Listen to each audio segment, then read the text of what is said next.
Welcome, everyone. I'm so excited to be here. We are going to record, I think. Just started. Okay, cool. Thanks, Brian.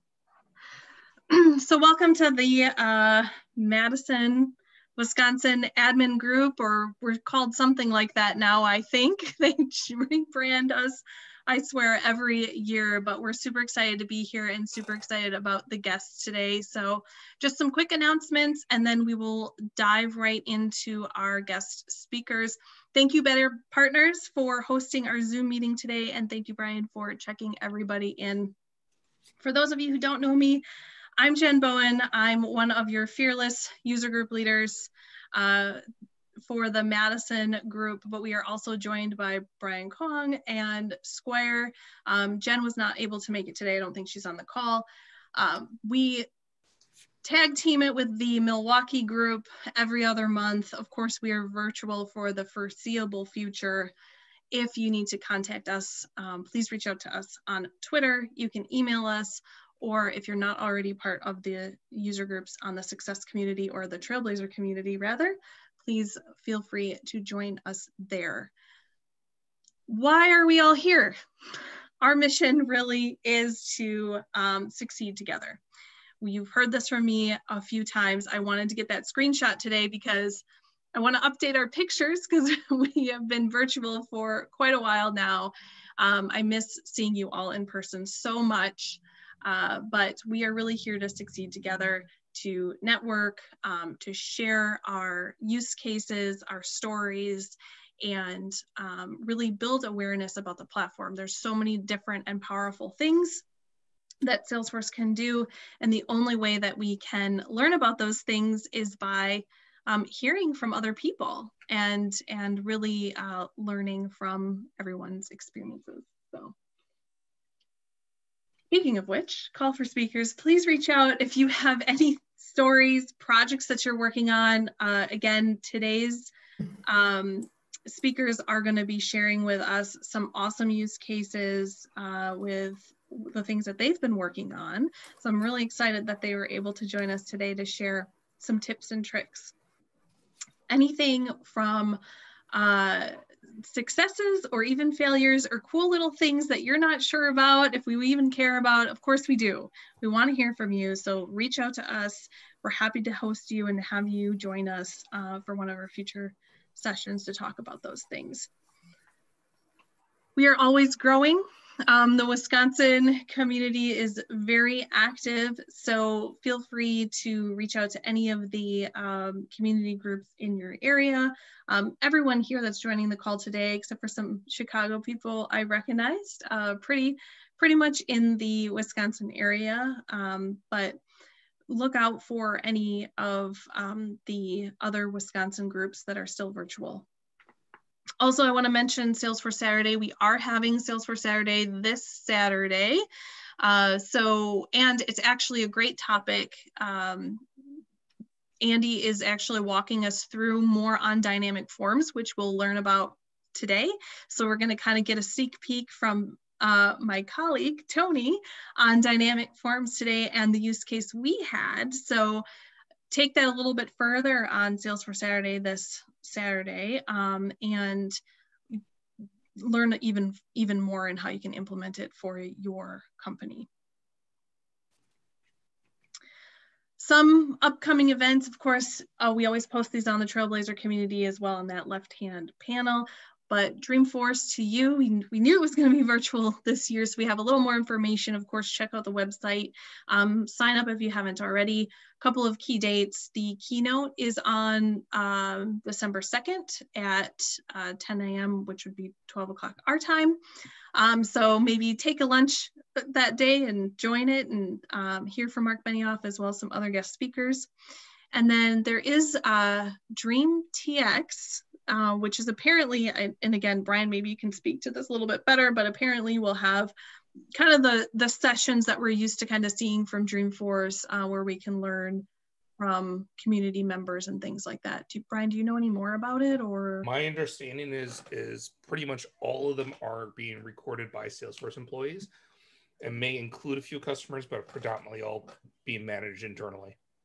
Okay. So Won't be exactly what we're used to, but it's something. Yeah, it's something. There's a bunch of different channels, different things every day. Sometimes it's industry, sometimes it's other industries. So just check out the website to see what you might be interested in, but there's content available every day. And then for December, I think we're probably having a virtual event in Milwaukee Square. Do you have anything you want to speak to on that? Yeah, we're trying to organize probably a short, sweet one. We've been contacted by Metazoa to go through their product offering, and then maybe a little demo. I think what I'm going to do is put it out there and see what the attendance is like, and then give everybody an opportunity to cancel their afternoon if we don't get good attendance. December is obviously busy for everyone, and so it might not work out, but the invite should be going out at the end of this week. And what is Metazoa? They're a change management and release management partner in the I guess I would put them in line with maybe a little bit of what Elements is trying to do with a Flowsum or a AutoRabbit, somewhere in there. They're going to go through release management in general as far as the presentation, but they have a large product suite and a documentation suite that they can offer as well. So look out for more information on that as we maybe send the invite out. And then starting next year, likely in January, we'll probably be covering the all popular release notes for the group. So one last quick announcement too, I wanted to mention that the Salesforce MVP nominations are open. So we'll post, or I did post this link in the success community earlier today. So if you have anyone that has gone above and beyond within the community that you want to nominate for Salesforce MVP, go ahead and take a few moments of your time to submit your nomination, whether they are current MVP or not. Those submissions either help them get renewed or possibly help them with that award. So that is all from me. Again, Aubrey's joining us today. She is going to be talking about the user interface, and then we'll hear from Tony and his use case on dynamic forms. So I think with that, unless anyone has anything else, I think I'm going to hand it over to Aubrey. Great. So I'm going to stop sharing if you want to share on your side. Okay. Can you see my screen? Perfect. Yes. All right. I do have a bit of a hard stop. I'm planning on being done before I need to leave, but I just wanted to let everyone know up front. So if there are any questions or anything like that, Jen will follow up with me afterwards. I apologize. I just couldn't get out of the meeting. So as Jen said, my name is Aubrey Halloran. I currently work for shellblack.com, and that's how Jen and I know each other. But before that, I was doing consulting and a couple of other Salesforce partners over the last couple of years. So this is a very scaled down miniature version of some things that I presented in Midwest Dreamin' 2019. So Chicago people, you're my friends. I'm from South Bend, so really close to you. So we're all kind of in the same region at least. So I'll go ahead and just get started. Some of this stuff you guys may already know. Sometimes when I present, I'm like, oh, everybody knows this. They don't need me to tell them. But these were just some things that we presented. And as Jen and I were working together, she was like, you know what, that's kind of cool. Why don't you come show everybody? So first of all, I'm not a Spice Girl. So if you're expecting a concert, I hate to disappoint you. I'm not going to sing for you. But the title of what I did in my previous presentation was Tell Me What You Want, What You Really, Really Want. And the idea is, you know, when we talk to our clients, they are telling us we all love Salesforce, right? Like we bleed Salesforce blue, we've drank the Kool-Aid, we're all in. But I think that it's important for us to recognize that it's a difficult system to adopt if you're not used to a CRM, clicking on hyperlinks to get from one record to another. You know, I have to remind myself to slow down because they didn't see what I clicked and how I got to where I was going. And there's a lot of ways to kind of navigate in the system. So users get confused very easily, and they just want to see the fields that they need to see when they're applicable. They need to be visible, like in a place where they can see them. And what I've heard a lot from clients moving from one Salesforce org to another, or maybe going from Classic to Lightning, they think record types are the answer to everything. So with the Lightning pages, some of the things that you can do with Lightning pages kind of eliminate the need for record types. I'm not saying they're not always needed, but it can reduce the need to create multiple record types. So we'll show that. I'll show you that. And also I hear about the Salesforce fields. People hate auto numbers. I don't know if you guys have heard that feedback, but they don't want to take the time to type it out because they want it to be standardized, but they also don't want to see the auto number. And so there is a tool out there that I love to use that kind of helps with this. And I find this very helpful, especially in Community Cloud, where auto numbers really just don't make sense to people outside the organization who don't understand or realize that you're using Salesforce as a platform. And then there's just too much clicking. We hear that a lot because of the great feature of Salesforce that you can have as many related records as you need. That also then creates the need to click into a record, update it, go out of it, go into the next one, update it, go out of it, go into the next one. And so there's this tool I really, really love to use that I think is really neat. So I just wanted to show everybody. So I just kind of went through that. I'll tell you what you want. And so basically I like to use related records, and I love to use filtered Lightning components on Lightning pages as a solution to record types or different page layouts. I also like this tool called CMTD for enhanced related lists, and that's going to get rid of the auto number that we talked about. And I'll demonstrate all this for you here in a moment.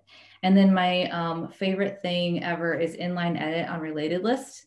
I think I've heard a rumor, right, that Salesforce will be releasing inline edit on related lists in 21 potentially. If that's true, I cannot wait. I'm so excited. I think it's going to be huge, but I'll kind of show you what I use today. And with that, I'm going to share this slide with Jen. I put the links in here for the resources that I've used today. I do have to put a little disclaimer on the inline edit tool that I love so much because it is not through the App Exchange. It is on GitHub. And although I know the person who manages this code, I know them personally. So I trust it and I use it. It is, not on the App Exchange, and for the Shell Black purposes, they wanted me to make sure that I mention that we strongly recommend that you research, that clients research that before they install it into their org.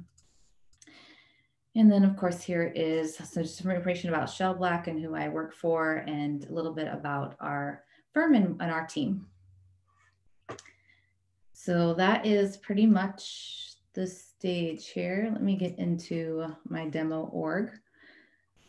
So starting with just the fields, the relevant fields at the right time in the right place, and so that I can see them and avoid record types.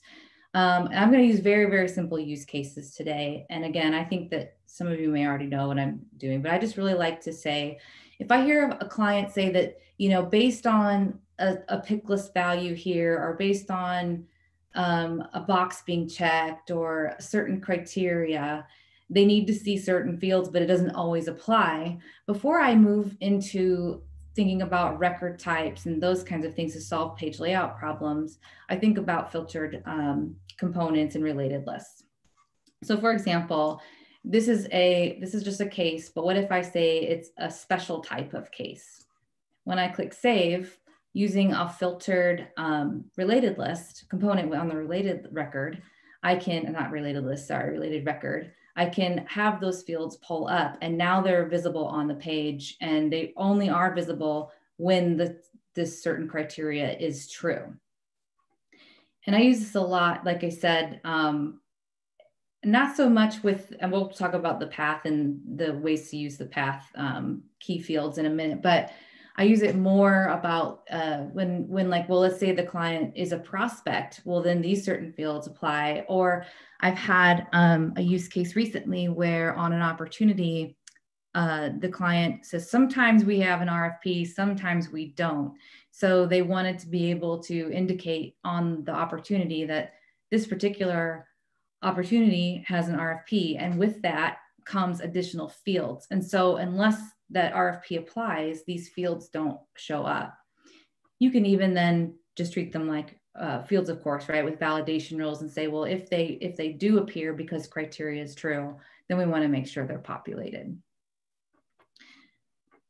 Something else I use filtered components for is if something is in a state that needs some further attention.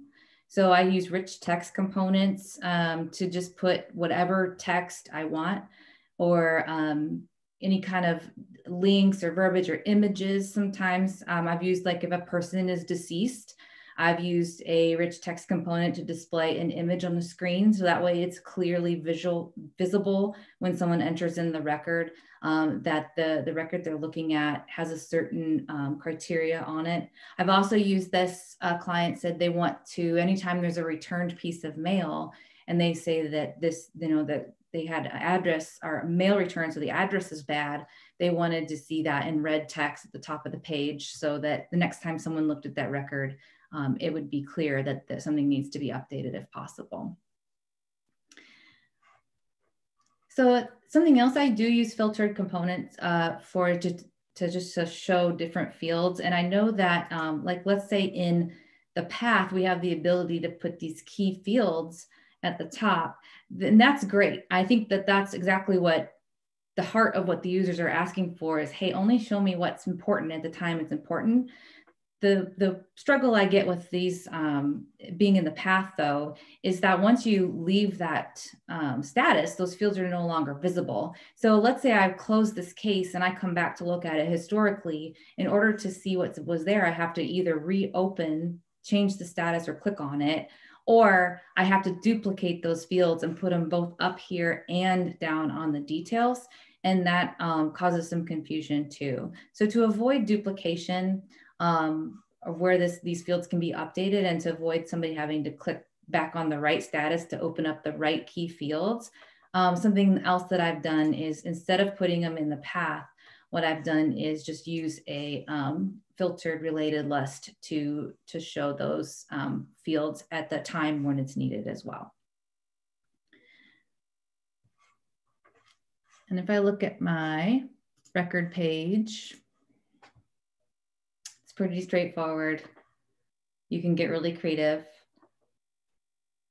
The only thing that I have run into is occasionally, I would, you can get into, it takes a second to render if you get too many filters on the Lightning page, but that's very rare. I just had one client, and Jen, the one where they just like wanted so many varying things that you had to put all kinds of filters on it. Something else you can do is hiding tabs via filters. And so, but the trick with that is you have to actually create a whole new tabs component and like basically copy what you want and then leave the rest undone, and then put a filter on that whole tabs component. Would you mind clicking on the case closed checklist component and just show us what you've done there? Sure. So here I just added a filter where the record status equals closed. You can get into, you can go advanced, and you can even set filters based on the logged in user. And so that gives you the ability then to have different page layouts essentially for different people without creating record types or additional page layouts. So you just created a custom action with a custom action layout, but then have conditional formatting on that action layout in your page? Yes, this is an update record action. The reason I ask, and I apologize if you said it all and I completely missed it, is this is a really unsung hero of page control that has been around for quite a while, and people don't realize that that's available. Even if you couldn't have a component, having a tab that effectively represents the case closed checklist. You could bury that in a tab or in an accordion that represents certain process flows. Really useful tool. I would hate to understate it, so I'm going to overstate it. I also love the concept of exposing the different tabs. And I know what you were saying, Aubrey, with, well, there's some work that we have to do as admins, because you have to basically clone the existing tab component, create another one that almost mirrors it specifically, and then with another tab listed, and then have that component visibility to either show the extra tab or hide the extra tab. We did that recently with our homepage and some different dashboards, and that can get really complicated. But I learned that from you, because you actually implemented that for a client we were working on, where, you know, I was going down the path of a record type, and you were like, wait, like, hold my drink, let me show you this. And it was like mind blowing, because it solved the problem, it solved the need that they had without adding that additional record type, without adding even more complexity for us as admins. So that is an amazing tip. And I think that's the moment where I said, you should come to a user group meeting. I love this. Great. I'm going to go back. We'll talk about the different related lists that I love to use for different reasons. Real quick though, I'm going to change this back, move that down. Everything should disappear. So we have our standard related lists, which we all know and love, and we just set. I'm just gonna fill one out real quick here. And so we can go through the save and new and the save and new and keep adding new ones. And then once they're created, it's getting in and going in and, oh, now I have to edit that one, because we don't have the inline edit on related lists yet from Salesforce. And then the other thing that I was mentioning that people just can't get over is this auto number.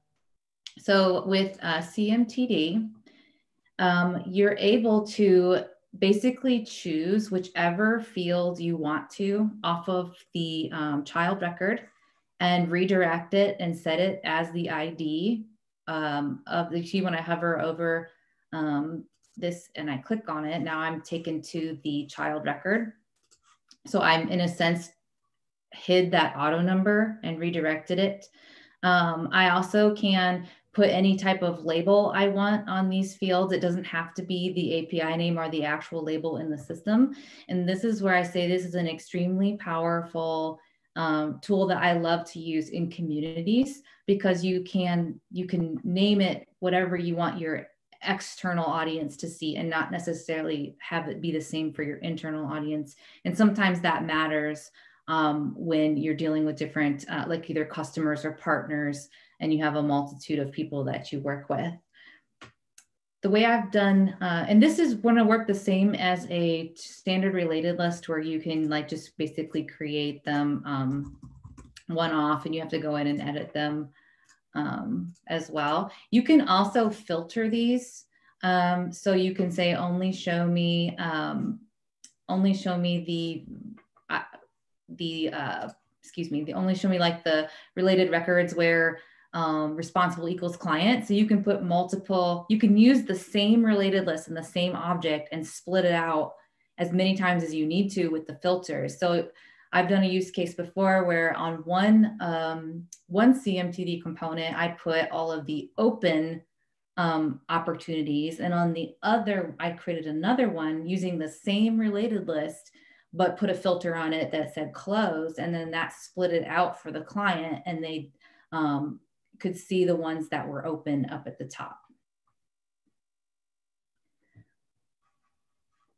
So this one is custom metadata.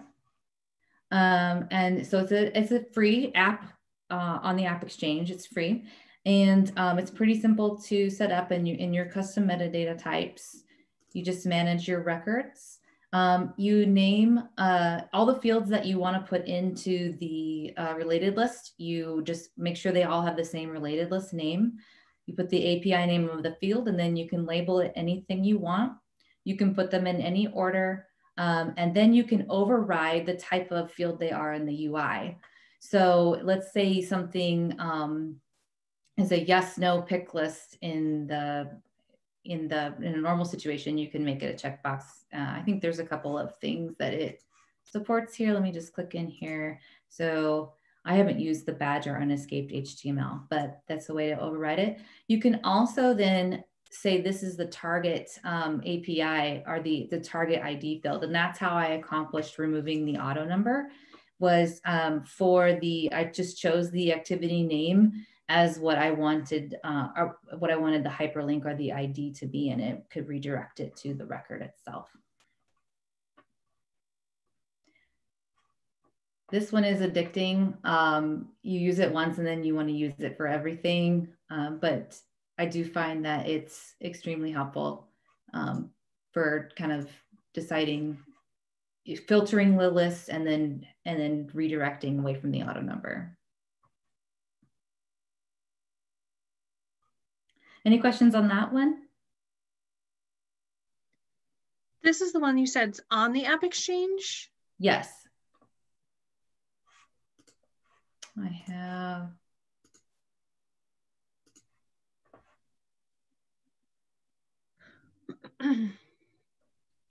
And my system is slow. It's not my computer, it's my internet. I have 4 people working at home right now. 2 teenage boys who are gamers, and then my husband and I. So our internet is stretched to the max. This is the CMTD enhanced related list. Oh, okay. Mm-hmm. Cool. I'm sorry if you showed this, but did you show how you did the filters with the? Oh yeah, no, I did not show that. That's a great, so let's go into, let me go into the page. That's what I meant to do. So once you installed it and you've set up your metadata, then you add the component to the Lightning record page. And when you do that, click here. So you go down and you set the object API name and the parent name. You can just choose if you want list or tile, how many columns. Here's where you can filter the related list. So right now I have a filter on here that says include in timeline equals true. So in a minute, when I add another one in for the other demonstration, I'll leave that false and we'll see that it won't show up there. You can also set, you can customize the icon that shows up, and you can take away the ability to create a new record if by blanking this out. Otherwise, there's some options that you have with the new record. So if there are record types on your related list, you can default those record types here. And then there's some other options you can do. Thank you, that I meant to cover that. Thanks, it's cool. Okay, and without further ado, my favorite one, and it has a heart on it because I just love it so much, and I wish it would be on the App Exchange.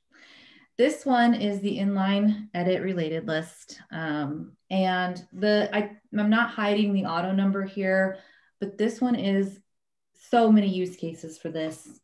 So when I click the pencil here, it opens up basically inline edit on this related list. So every time I click the plus sign, it's going to go ahead and create a record in the background. So you have to, if there's like the, whatever the ID field is to get this auto number, you have to preset that in the background. And I'll show you that here in a minute. But then this allows me to create multiple records at one time, edit records while I'm in here, do anything I want all in one step and not have to continue to click in and out of all the different records. And I'm going to leave these 2 unchecked so you can see the filter on the CMTD. Once I click save, it updates it. I can go in and change it as many times as I want. It's so great. And this is like, especially I found the biggest use case for this one is So if you're working in nonprofit, that addresses, emails, all those communication methods, this is huge for that. If you're working with opportunities with product lines and quotes, this is really big for that. It just gives people the ability to mass update from the parent record.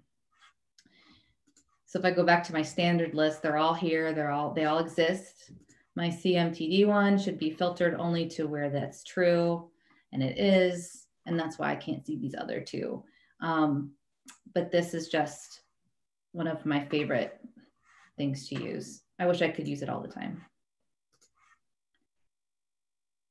Let me go in here now. I have a use case now that I wish I could use it for, but because it's not through the App Exchange, I can't recommend it to my client.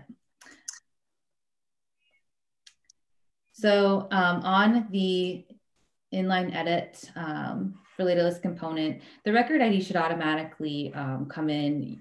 You don't have to set that. There is documentation too that walks you through this. And here is where you do have to set the ID of the record as a default value, but you can also preset other fields in here as default. So if you're creating a record from the inline edit related list and you always want a date populated in the background or something else, you can predefine and preset those values here when you create the record by using this tool. You can put a custom label on it. Again, custom icon, you can sort, you can put the order, you can say which field you want to do the order by and do visibility as well. The other thing you can do with inline, this is the data grid component, which is one related list. If I use the related list data grids, it would be all the related lists. And this does work in the community cloud as well.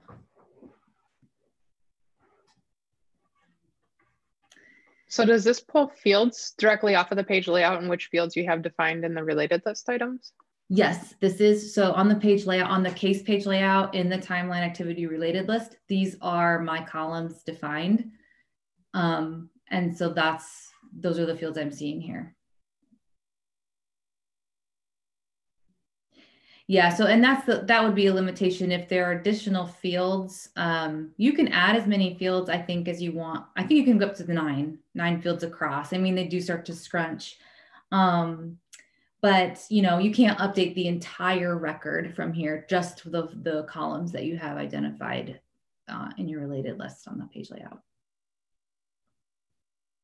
How does this work with dependent fields? That's a great question. I don't know that I've tried that. I could give it a shot and let you know. I haven't actually tried a dependent pick list.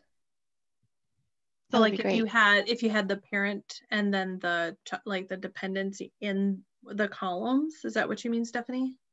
The dependent fields. So depending on field A, if you choose, billing for activity, and then you have like a sub activity and you have different field values for billing versus enrollment strategy versus site walkthrough. Mm-hmm.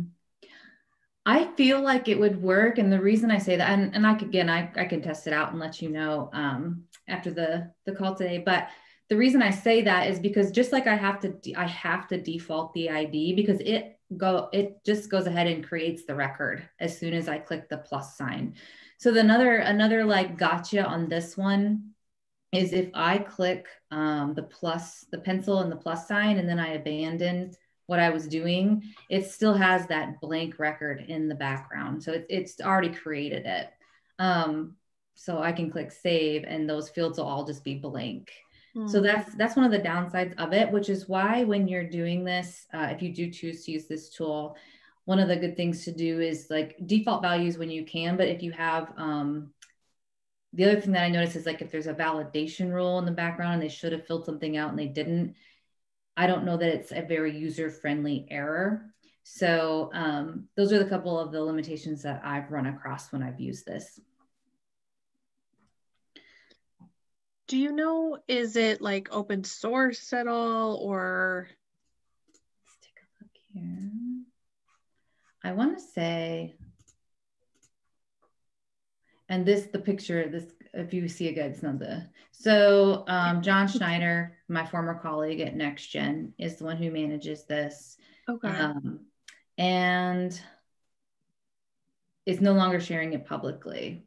So it doesn't look like it is anymore. I think at one point it was. So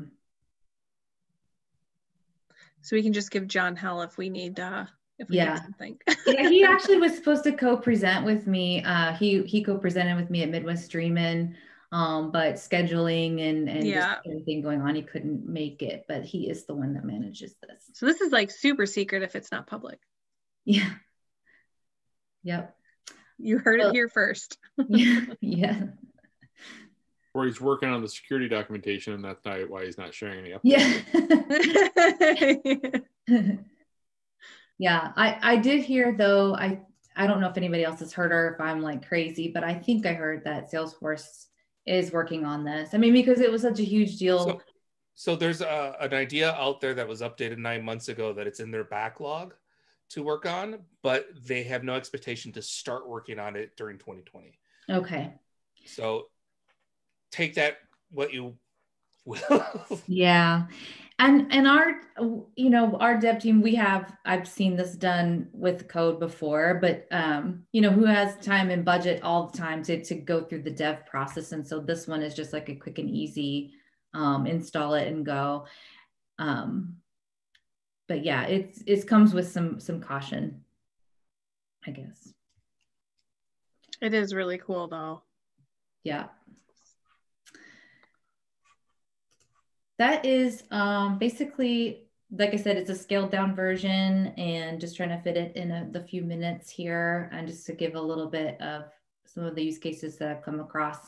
I use the filtered components all the time in every org on almost every page. And the CMTD I use mostly when it comes to Community Cloud.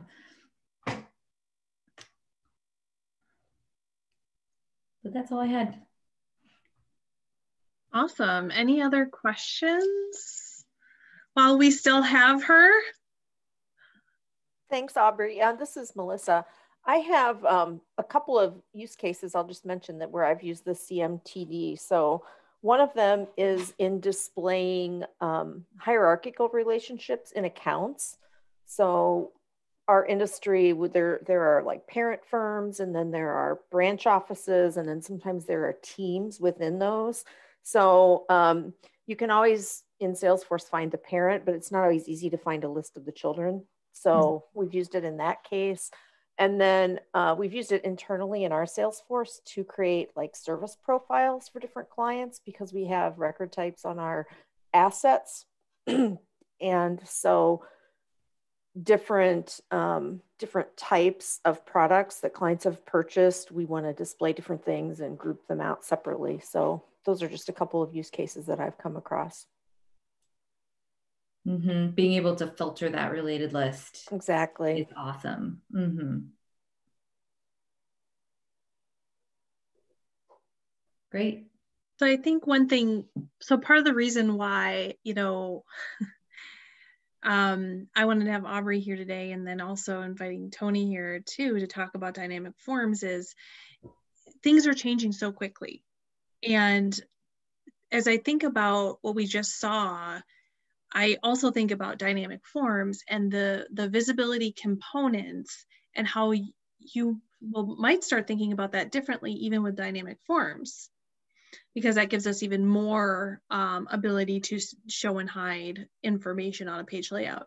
Now, dynamic forms aren't quite available yet, and I won't steal any of Tony's thunder, but not available yet for standard objects. But just something I think, piggybacking off of some of those concepts, it's great for us to be able to now see the other side of it and how dynamic forms might play into your thought process as you build out. Do I use a visibility component here? Do I use dynamic form? There's just so many different options. So I'm excited to see the other half of this. And I see Tony just walked away from his, he just got a package. exciting. So Aubrey, thank you so much for joining us. This has been incredibly useful. I'm really excited about being able to utilize maybe some of these other tools with related lists. Really cool stuff. Thank you. Okay, awesome. So with that, Tony, we saw you got a package. Is it something for you or is it for the girlfriend? Oh, it's for me. Oh, good. Hopefully it's PlayStation 5 or? No, it's my monthly wine delivery. Oh, even better. Awesome. Yeah. Well, again, thanks, Aubrey. So I think we'll kick it over to you, Tony, if you're ready, unless you wanted to pop open a bottle of wine first. That's for after. But... Oh, okay, for after. Awesome. Did you bring enough to share with the class, Tony? Maybe, yeah. All right. Okay. So I'm Tony Didramo, Director of Salesforce Development at Cerity Partners, where myself, along with Jen, are in charge of all things Salesforce related. I've been in the financial services industry for over 9 years. Been using Salesforce as an admin for 5 years and am a Salesforce certified administrator. So I'll take you through our use case. This can apply to sort of any custom object in Salesforce, but I'll just go deep into ours. So we're a financial consulting firm providing services to over 5,000 clients.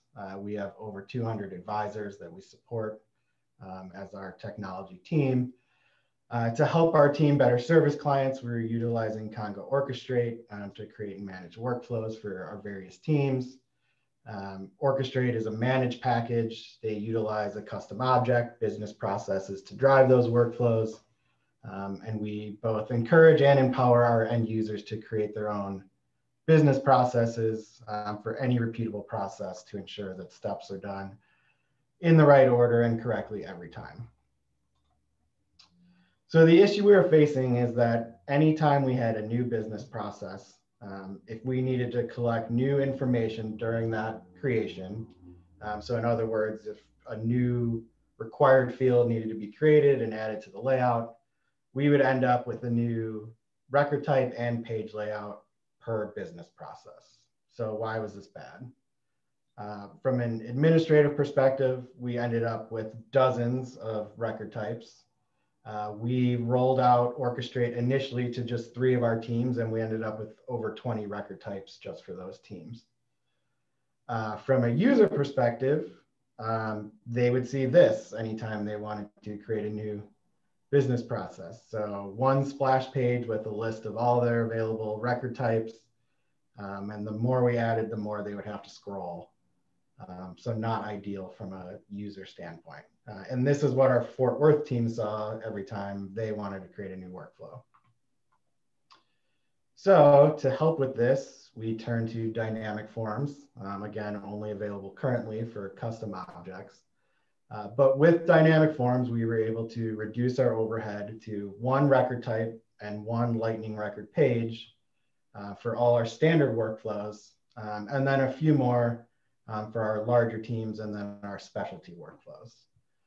So for our Fort Worth team in particular, they went from seeing this to this when they want to create new business processes. So they have our firm-wide approved workflows that everyone uses, and then just their team workflows.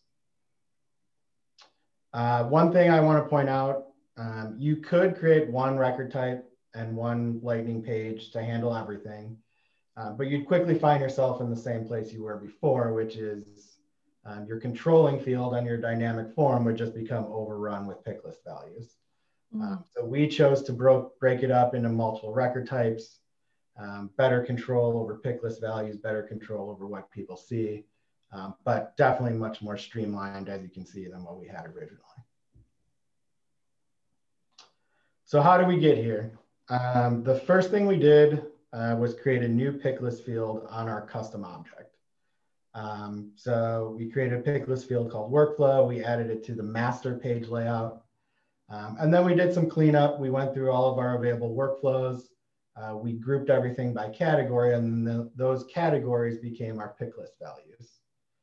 So you can see we created this workflow field, and then here's our category of workflows. So we have money movement workflows, new account opening workflows, updating contact info workflows. So all of those record types from the last screen have now been condensed into these categories. After that, we created our new record types. So we created our general ones. We created one for our Fort Worth team. And then we have another one for Doug's team, who does some pretty special one-off workflows that only their teams use. You can see the existing workflows that we kept around in case there were any in-progress legacy workflows that hadn't been closed out yet. We didn't want those to be impacted. So those still exist. They're just not accessible from our end users. And now they're only going to see these record types. After that, we found our business process lightning record page, and we cloned it once per each new record type, and we just appended the name to the end. So, you know, we had business process record page, we cloned it, called it business process record page - Fort Worth. Once we had that record page created, we used the built-in wizard on the record page to convert it to a dynamic form. So when you're on a lightning record page and you click the details section, you'll see up in the top, hey, convert to dynamic forms. It's super easy, hit upgrade now. It'll walk you through everything you need to do, take a few minutes to pull in all the fields, and then you're off and running. Once it is converted, oh, sorry. Yeah, so once it's converted, you're going to add your fields and set visibility as needed. So with dynamic forms, you have complete control over what fields you want to add, where they're going to go, and when and how they show up. So what we did was we're using workflow, that field we created in step 1 is our controlling field for a bunch of other fields on the page layout. So you can see new account type. We set a visibility filter to only show up when that workflow field equals new account opening. If they had picked a different category of workflow, such as money movement or, you know, update account info, this field wouldn't even appear. After you get everything set up the way you want, you have all your visibility filters set. You want to go ahead and activate that page and assign it to the record type you created in step 2. So we went through the activation process. We've got our business process record page for Fort Worth, and we are assigning it to our Fort Worth workflow record type from that previous step. And then after that, using permission set groups, we assigned the record types per team so that everyone in the firm has access to our Surety Partners general workflows. Only the Fort Worth team sees the Fort Worth workflows, only Doug's team sees Doug workflows, and nobody sees anything that they don't need access to or would ever use. So with that, I'll dive into Salesforce. So here we're in our sandbox. I am logged in as one of our advisors. So what our end users will do is they'll come into their client. We've got this business process related list on the side. They'll hit new. Here's where you see that sort of streamlined selection splash screen. So Shell from our Fort Worth team, which use Fort Worth workflows. And from here, depending on what you select, you'll see all those other fields populate based on that. And it gives you a little window at the bottom saying, hey, these following fields were added. If you change it again, this will update. And fields will just appear and disappear based on whatever you select, based on what we did in this controlling field.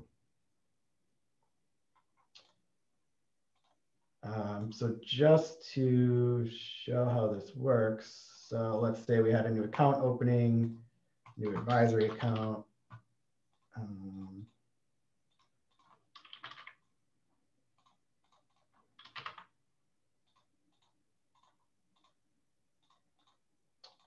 So they'll put all this in. They can put in a description if possible. And when they hit save, all those fields they populated would still be there. And then we also have a section which is also conditional, which shows up after save. So again, depending on what you select, after you create that business process, this additional instruction section, which wasn't available on the create screen, but was based off this controlling field, will populate. And what are you using for the instructions section? Yeah, so this instruction section is it's a rich text field. And then we're also using a process builder to populate the text based on the controlling field. Mm-hmm. But the visibility is still... The visibility is still just a regular filter. Yeah, it's just the same as the other ones. Oh, you have to log out as shell in order to show us. I probably do, yeah. Yeah. I can do that, yeah.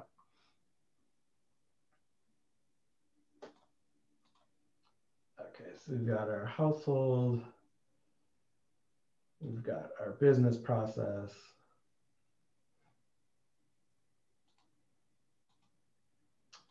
So from here, we have our Fort Worth Lightning record page.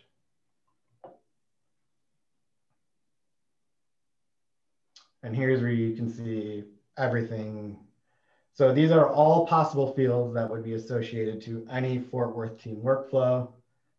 Each has a visibility filter based on that controlling field. And then with the instruction section, we actually have the filter on the entire section. Unfortunately, that's one of the drawbacks we found with dynamic forms. The entire section will only show up after save. It's not dynamic during the creation, but still useful, done the same way. Again, just based on a different field, but same rules apply.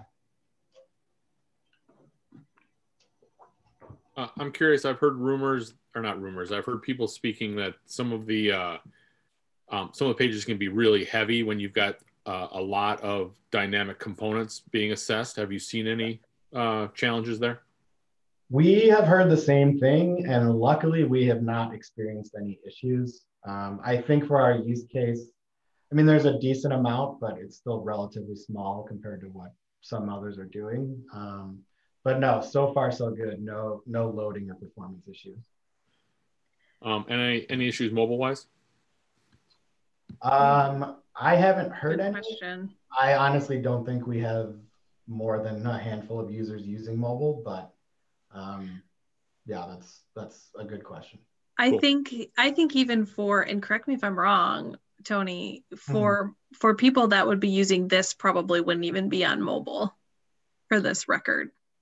Yeah, I don't think they'd be creating workflows on their mobile anyway. They'd just be referencing. Well, I'm even thinking like this whole page renders and then evaluates as conditions. And so from a mobile perspective, even if they're not creating them, all those sections assess. Yeah. I was just curious.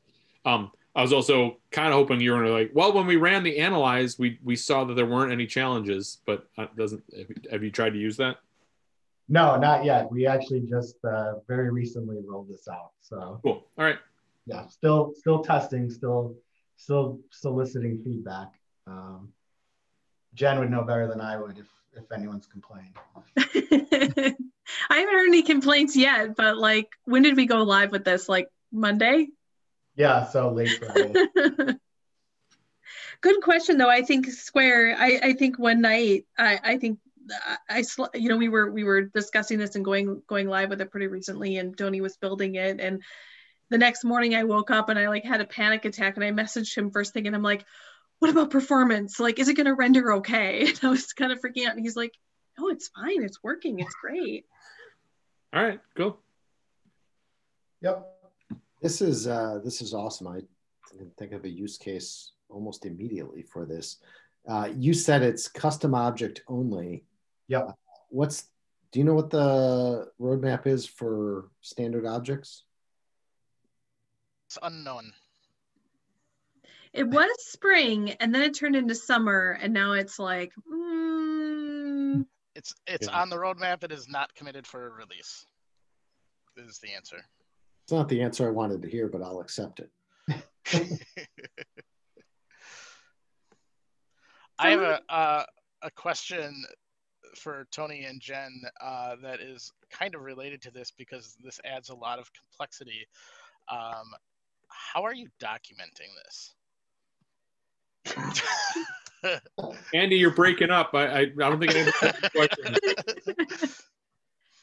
To your future self, how will you know what the heck this page is doing? Yeah, that's a good question. You know, we sort of solved one issue and created another. It's a us issue, right? Like as admins, we always put our users first. And documentation always falls to the wayside, right? Yeah, we definitely need to get this down. We need a way to track everything that's on here, what the filters are. Does anyone have any suggestions? I mean, the only way that I can think of is really that you have to kind of build a flow chart with if-then kind of, decision points in it. Yep. And, if this is selected, this happens. If that's selected, this happens. I don't know how else you could. And as soon as you make that flow chart, it is going to be out of date. Hey, that's not my Tony's going to make a change. And I'm going to be like, meh. Well, would it be really a flow chart, or would it just be headers with a list of fields and components that are displayed, right? Because it's the headers would be your business processes, and then you'd have just what fields and components would be rendered based off of that. Yeah. Yeah. Something for us to think about. Tony, add that to our backlog. Okay.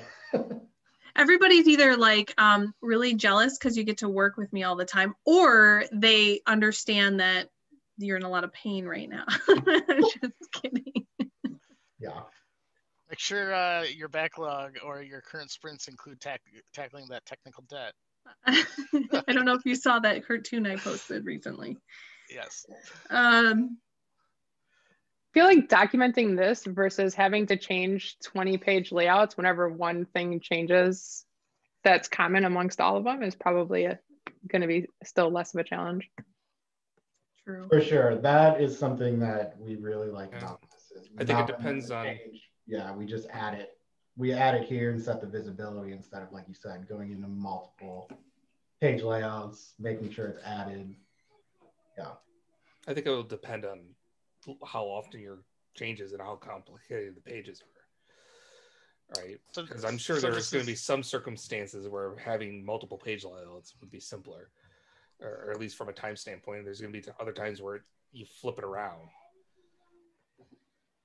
This is my trick question of the day. I assume Jen told you that we always play Stump the Presenter. I warned him about a couple of you. I don't actually mean you encouraged you me. at all. Stump you at all. And it's actually more of a general question that maybe anyone else could answer too. Could you completely eliminate record types altogether? Why would someone still want to keep record types? This is kind of an. We've talked about this. Yeah, the main reason is just that controlling pick list value. Without a record type, you'd end up with 200 workflows in that pick list. So with record types, you can split that up.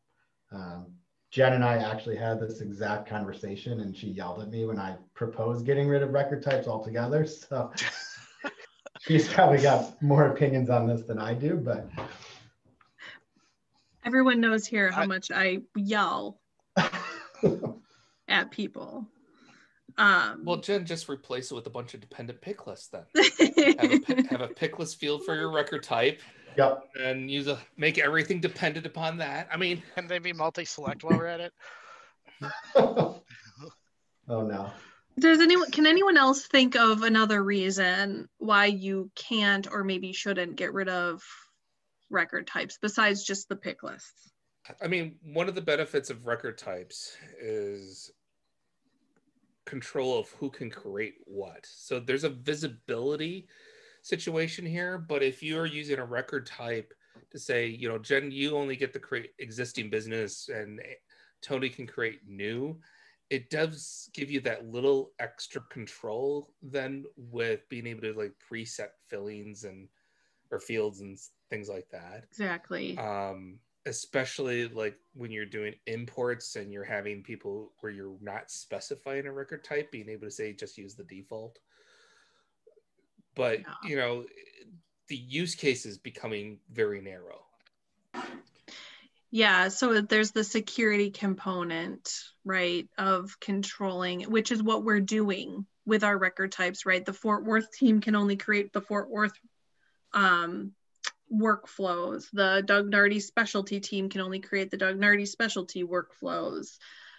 Controlling that with the record types that we have. There's no way to really do that with the dynamic forms. I mean, you're still going to end up having to replace that type of functionality. I mean, with a pick list field.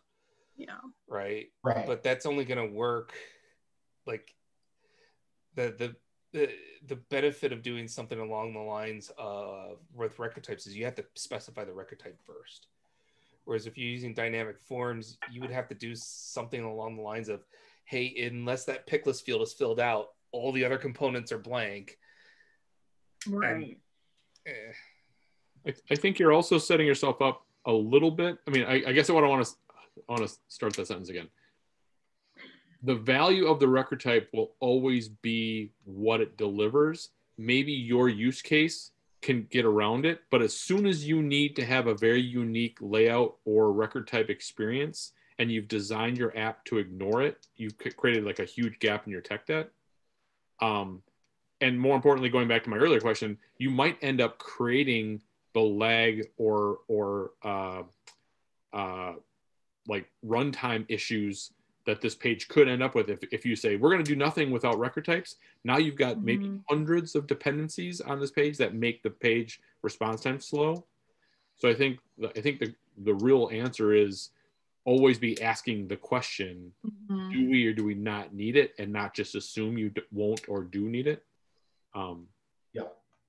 Yeah, I think that, I mean, we're always going to have those conversations throughout, you know, anytime that we have a new workflow that we're creating or something like that. I think we're always going to be asking, like, are we getting too heavy here? Do we need a new record type? Do we need a new consideration? Do we need to break this apart again? And as admins, you know, I think we're always asking ourselves those questions, right? Well, do you know what happens with dynamic forms if you have a pick list and that pick list value is controlling the visibility of other fields, and you have someone who puts data in those fields and goes, oh, I had the wrong pick list value, changes the pick list value, and then the fields that they just filled in disappeared. Yep. Does the data get saved? No. If it was a previous record, what happens to the fields that they had data in it previously to the person changing the pick list value? Do they get blanked out? Data always exists. All you are changing is the visibility of the field on the page. It depends. Did you save and then change it or not? After save. So, right, that's what you're saying, Brian? Well, you load a record. Both. Two different questions. Okay. Let's try it. Because I think Andy's right. It doesn't know that you shouldn't have been able to fill those fields in based on page visibility. You can't use it for a substitute for validation rules. So in this instance, so I want to make sure I'm understanding the question. So, and I think we tested this before, even Andy, with when we were playing with this. So so currently on this business process that we had, the fields that we filled out, they were visible to us. We filled them out, we saved the record. If we're still in edit mode and we make changes after you fill out those fields, but we don't save, it's not going to save those values because it hasn't committed it yet. But so, let's can you do that, Tony? Can you show us the create a new business process using your? So do we want to create a new one or edit the one we created? Do the edit, because that's the one that I think is the most likely scenario. Is I have an existing record, I change a pick list value, which results in a bunch of fields disappearing. Yeah. And you know, like if we're going to use a pick list instead of a record type. And I would say, Jen, I think it might, even though it hasn't committed, that field, even if you back up, if you put a value in that field and then back up your visibility, it's storing that in the runtime. It's going to try to commit that value too. Yes. Yep. So I think you will have data issues. You might want to have validation on save to fix some of that stuff. We tested that out when in the last user group. And sure it doesn't write. Say that again, Tony. So I think if you go into, you know, if you're creating one and you have new account opening and you put something in manual post and then you're like, oh, this was a new account opening, this is contact info. Manual post will still show up because you've filled out something else, but if something gets hidden, I don't think it's going to write it. I think that was in the release notes. So that would be interesting because the page itself doesn't care. It's not, each component isn't individual. It's all one page load, right? So why wouldn't it assume that, like, for instance, your post type, that field, if you set it to manual post and then you pick a workflow that doesn't have a post type, you've set post type to a value that it's tending to save. You're telling me it doesn't do that? Before save, it won't. I'm pretty sure. Okay. I'm sure too, because we tested that. Jenny, you're right. We tested that. If you're creating a new record and you put a value in it in a field that, and then you change the visibility and you didn't actually save the record, it's not going to save the value you put in that field. But if you save it, I think what Tony's demonstrating, right? You've saved it and now you're making the pick list change of the workflow, and that field had a different, you know, the field that is no longer dependent on our pick list has a value in it. It does save. It is already, it's because it's already committed, but even though it's not on the page layout, it still has that value. The data right? is still there for sure. Yeah. Yeah. Interesting. So that's a good point, yeah, though. Which is exactly what I would expect it to do. Right. But really, you'd expect it to do that? If I have no Square, let's use this as an example. I have an account record. Yep. Okay. I fill in the type field. Yep. I do something to where I have a rule that says, hey, if the type is A, go show this pick list field. I go create the record. I set the type list to A. I fill out my other field. I save the record. I then edit the record and I change the pick list to be B, and that other field disappears. I wouldn't expect the value to suddenly blank out there when I hit save. Right. Right. No, that's what I thought you were saying. You would expected to it have cleared out, but I'm even saying from the initial record creation.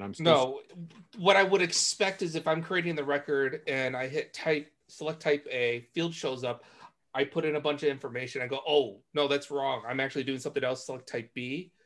I would anticipate that when I hit save, that anything I typed in there wouldn't go with the commit. Yeah, I'm struggling with that because that would make me think that every component has its own runtime, which means that every one of these things, like you're gonna have some issues with the page if every one of those components has its own runtimes. Yeah. Well, Tony, if you put a value, if you have a field that you have control and it's empty, you have your criteria, so it shows that field, you put information in, you hide it, and then you switch back to show the field. Is your data still there? It should be, yeah. Yeah, that's here, let's. Well, I think it will be still there. Yeah, so if we have new account opening and we do advisory account, and then we change this to online paperless, and then we change it back, it's still going to be there. Oh, so then. But it's not going to get committed though, right? Right. So if we switch it back, so if we switch this workflow back to the other pick list, and then we save this record, so fill out whatever. But you can see post type shouldn't show up for online paperless. It's showing up because new account is advisory. If we get rid of new account advisory and then go back to online paperless, you'll see post type is gone. All right. Do you have something that doesn't have that has the field toggle but doesn't have the dependency of another field? So do it the other way around. Does client request type show up for the other one? I don't know if that made sense. I don't know all the dependencies, so. This is riveting meeting, by the way. We're on the edge of our seats. So now, in this case, it's gone. Right. So now what I'm wondering is if we fill the rest of this out, go ahead and fill the rest of it out of what you need to. And then if we hit save and then we flip it back with that pick list after save, will it still have a value?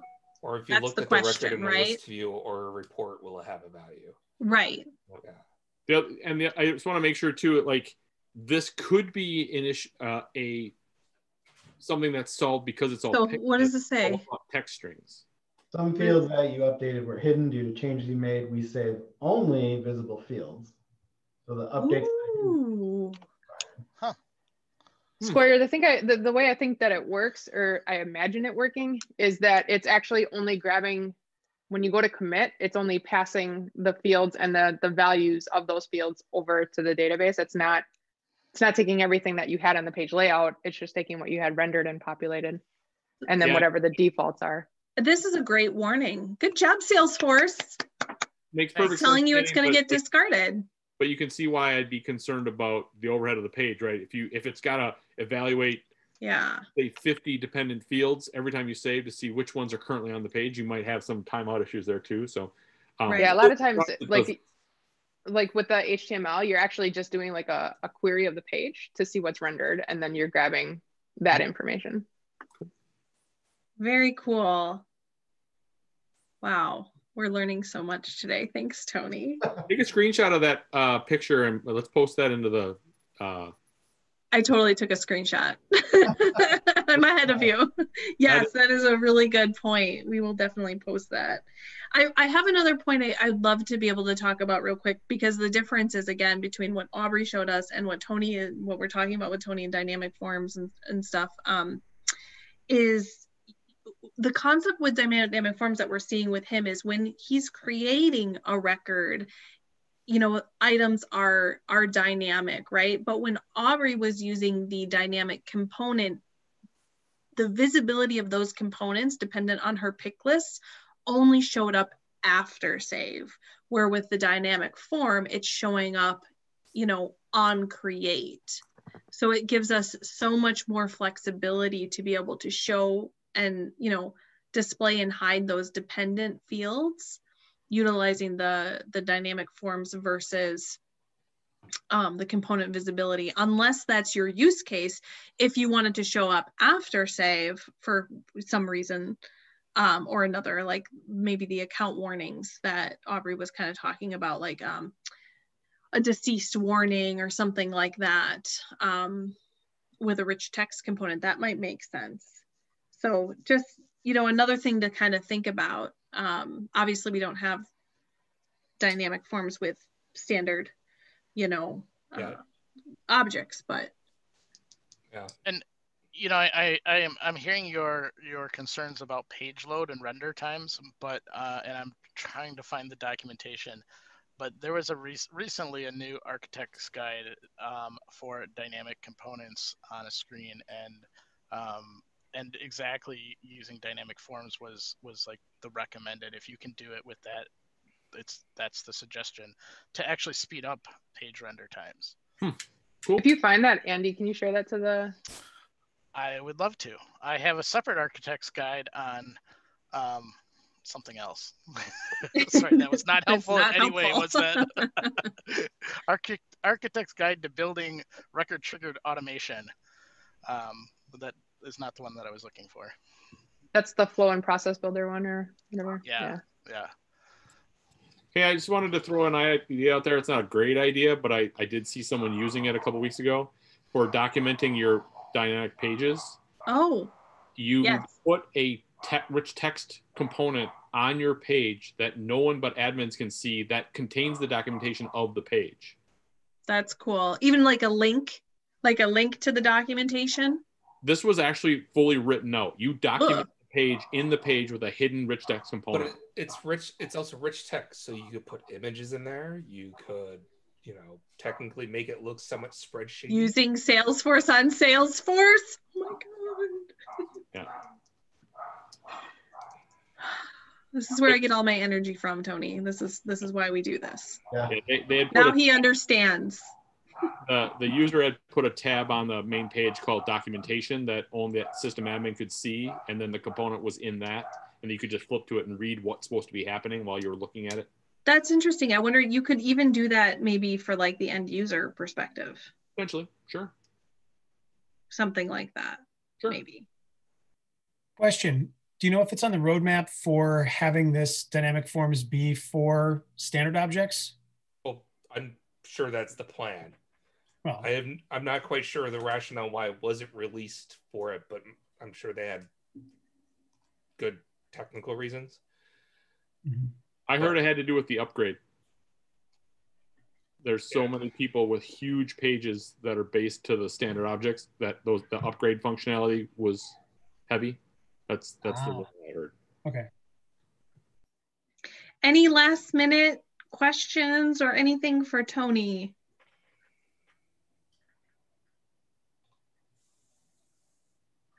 Awesome. Anything else? Any other questions, thoughts? What type of wine did you get, Tony? Red or white? Yeah, it's mostly red, but what's the company called? First Leaf.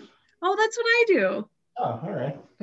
Yeah, we just had to change our subscription to quarterly though, because we have too much wine. I don't know why.